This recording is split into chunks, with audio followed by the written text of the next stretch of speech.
Oreo biscuit cake recipe. देखु मु 4टी biscuit नहीं आपण अनुसार नहीं पारे।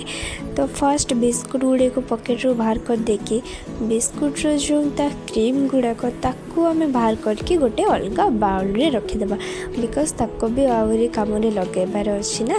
तो से आटा रहिले भी ना भलसे ग्राइंडिंग भी हेबनी।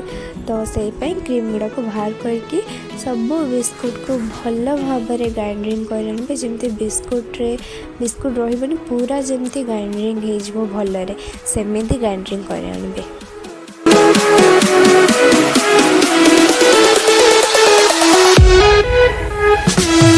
तापरे आपण बिस्कुट अनुसार चीनी भी ग्राइंडिंग करके नहीं आसबे। मुझे तो 4 पॉकेट बिस्कुट नहीं मु 3 चामच चीनी नहीं तापर क्षीर पकईकि भल से गोल देबे।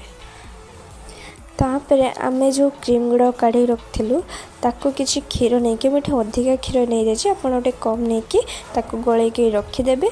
एबे आपण इडली फार्म रे पानी नहीं जिवे ताको गरम होगा छाड़ी देबे। सेतिक समय भितर आपण जो इडली फार्म माने सेटारे किछि तेल देकी सबुथिरे तेल टिके टिके लगे देबे जमती सेटा हबा पई माने ताको हम काढ़िया पे हमको सहज हो।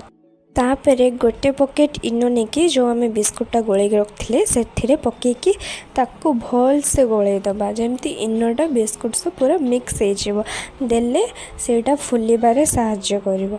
देखो पूरा भल से गोल देबे। देन फर्स्ट गोटे लेयर देबे तापर से क्रीमटा को जो गोल के रखते आम सेटा देबे तापर आउ गोटे लेयर देबे एमती करी सबुथिरे करेंगे।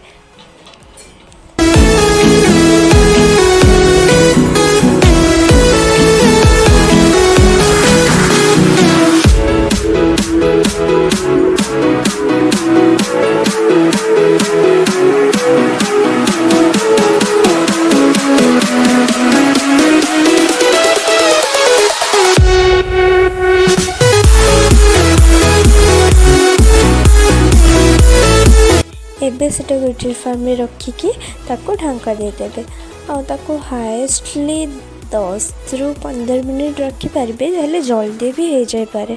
आपण मझे मझे आसिक चेक करेंगे आ देखु केते सॉफ्ट हो देखु।